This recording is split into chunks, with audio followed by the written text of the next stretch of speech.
औज़ुबिल्लाहिमिनश्शैतानिर्रजीम बिस्मिल्लाहिर्रहमानिर्रहीम। क्लास 10 बेटा, आप लोगों के पास आज हमारे पास करैक्टरिस्टिक्स ऑफ साउंड में लास्ट जो उसकी करैक्टरिस्टिक है दैट इज़ इंटेंसिटी। इंटेंसिटी का उर्दू में मतलब होता है शिद्दत। शिद्दत।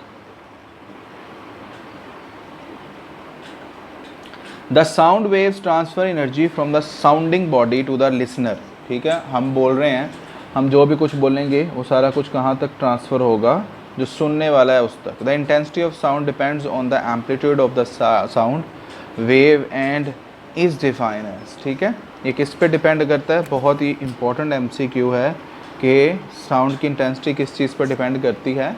आपके पास एम्पलीट्यूड पर। और इसको डेफिनेशन इसकी क्या है?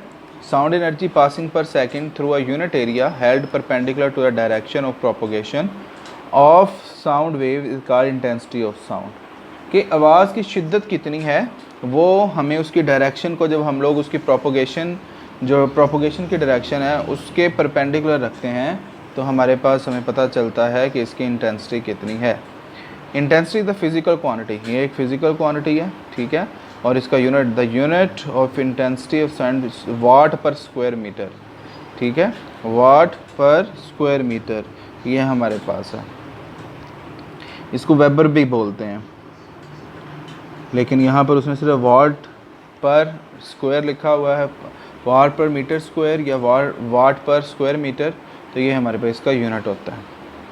Sound intensity, the human air respond to the intensity ranging from 10 raised to power minus 10 watt per square meter to the more than 1 watt per meter square which is loud enough to be painful। यानी 1 watt per meter square इतनी ज़्यादा है कि इससे कानों में दर्द होने लगे। Because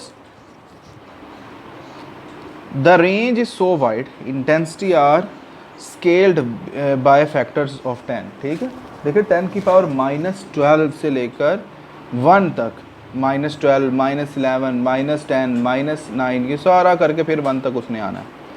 तो ये आपके पास बहुत ही बड़ा एक स्केल बन जाता है। हमारे पास जो कम से कम हम फेंटेस्ट इंटेंसिटी, द बियरली, मुश्किल से जो हम सुन सकते हैं और 10⁻10 है, is taken as reference intensity. इसको हम लोग रेफरेंस इंटेंसिटी भी कहते हैं और कॉल्ड ज़ीरो बेल, और इसको हम लोग ज़ीरो बेल भी बोलते हैं। A unit name after Alexander Graham Bell. Graham Bell के क्योंकि इसको इन्वेंट किया था इसलिए हम उसके नाम पर इसको ज़ीरो बेल भी कहते हैं। बेल इसका यूनिट है। तो जो हम कम से कम, यानी जो विस्परिंग की कह लें या उससे भी कम कह लें, जो हम आवाज़ सुन सकते हैं फेंटेस्ट इंटेंसिटी ऑफ साउंड, वो हमारे पास उसकी रेंज कितनी होती है? 10⁻12। द लाउडनेस ऑफ, अब लाउडनेस डिपेंड किस पे करती है? Loudness of a sound depends not only on the intensity but also on the physical condition of air. कि आपके कान भी ठीक हैं या नहीं, ये ना हो कि हम चीख रहे हैं और कान, अगले के कान ही ख़राब हो, तो ये भी डिपेंड करती है। The human ear is more sensitive to some frequencies rather than the other. The loudness, जितनी ज़्यादा लाउडनेस होगी उतनी ज़्यादा इंटेंसिटी होगी। लॉगरिथम ऑफ इंटेंसिटी, आपको पता है प्रोपोर्शनैलिटी का सिंबल ख़त्म करके कांस्टेंट लगाते हैं के, जिसको के को कांस्टेंट ऑफ प्रोपोर्शनैलिटी कहते हैं। अगर हम कहते हैं कि let L nought be the loudness of faintest sound, यानी sound of intensity I nought, and L be the loudness of unknown sound of intensity I, then by equation. तो ये इक्वेशन आपके पास ये जो थी, इसमें एल नोड और आई node हम लिख देंगे, ये आ जाएगी। दोनों इक्वेशन को सब्ट्रैक्ट कर दें तो ये रिलेशन बन जाएगा। अगर आप दोनों इक्वेशंस को सब्ट्रैक्ट करते हैं तो एल माइनस एल नोड के लॉग आई माइनस, अब आपको पता है लॉग का एक रूल है कि अगर माइनस हो रहा हो तो हम लोग उसको डिवाइड कर देते हैं। तो ये वो डिफरेंस है, the difference between L and I nought, loudness of unknown sound and loudness L nought is called the intensity level. इसको इंटेंसिटी लेवल कहते हैं एल नोड को। ठीक है, L nought is the intensity level of unknown sound. Therefore the intensity level के log I over I nought, value जो depend करती है नॉट ओनली इन पर नहीं, इन सिर्फ इन पर नहीं बल्कि यूनिट पर भी डिपेंड करती है। तो ये हमारे पास यहाँ पर बेल, ये एक छोटा यूनिट है, बड़ा यूनिट है, बेल बहुत बड़ा यूनिट है। तो हम आमतौर पर डेसिबल डी बी में, डी हमेशा स्मॉल और बी कैपिटल लिखना है। तो इसमें हम लोग अपना जो है वो इंटेंसिटी ऑफ साउंड को मेजर करते हैं। डिफरेंट चीज़ों की उसने आपको इंटेंसिटी दी हुई है डेसिबल में, यानी डेसिबल 0 है लॉगरिथम स्केल पर, तो लीनियर स्केल पर 1 होगा, 20 है तो 10 होगा। इस तरह ही आपके पास सारा लिखा हुआ है।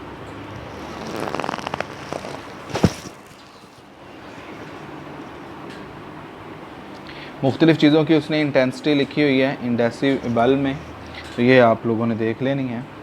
ये आपके पास था टॉपिक इंटेंसिटी ऑफ साउंड का। तो इसमें बेसिकली हम लोग ये देखते हैं कोई भी आवाज़ जो है उसकी कितनी शिद्दत है और हम कहाँ तक जो है उसको इजीली सुन सकते हैं। आगे है बच्चों आपके पास रिफ्लेक्शन यानी इको ऑफ साउंड। रिफ्लेक्शन क्या होती है? किसी भी चीज़ से टकरा कर जो है वो वेव्स का वापस मोड़ आना, ये रिफ्लेक्शन होता है। टोटली तौर पर वापस आ जाना, ये आपके पास रिफ्लेक्शन कहलाता है और इसी को इको कहते हैं। When we clap or shout near a reflecting surface such as a tall building or a mountain, we hear the same sound again a little later. कुछ देर के बाद हमें वही हमारी आवाज़ जो है वो गूंजती हुई दोबारा वापस सुनाई देती है। What is caused this sound which we hear is called an echo and is a result of reflection of sound from the surface. तो क्या है इसकी definition? When sound is incident on the surface of a medium, it bounces back into the first medium. ठीक है, कि जब भी वो किसी मीडियम से टकराती है तो वो वापस पहले वाले मीडियम में आती है और इस फिनोमिना को हम लोग क्या कहते हैं? इको बोलते हैं, इको रिफ्लेक्शन ऑफ साउंड बोलते हैं। The sensation of sound persist in our brain for about 0.1 second. 0.1 second तक जो है वो आवाज़ हमारे दिमाग में मौजूद रहती है। इस दौरान अगर हमें सेम आवाज़ दोबारा सुनाई दे तो हमें ऐसे लगेगा जैसे आवाज़ गूंज रही है, बार बार किसी चीज़ में टकरा कर दोबारा आ रही है। तो hear a clear echo the time interval between our sound and reflecting must be at least, यानी ये देखें आपसे सवाल पूछा जाता था कि दो आवाज़ें इको सुनने के लिए कम से कम कितना फ़र्क होना चाहिए? तो 0.1 सेकेंड का फ़र्क होना चाहिए दोनों साउंड्स के दरमियान में। तो द टोटल डिस्टेंस कवर आपके पास जो साउंड स्पीड है ना एयर के अंदर वो ये है 340 मीटर पर सेकंड स्क्वायर।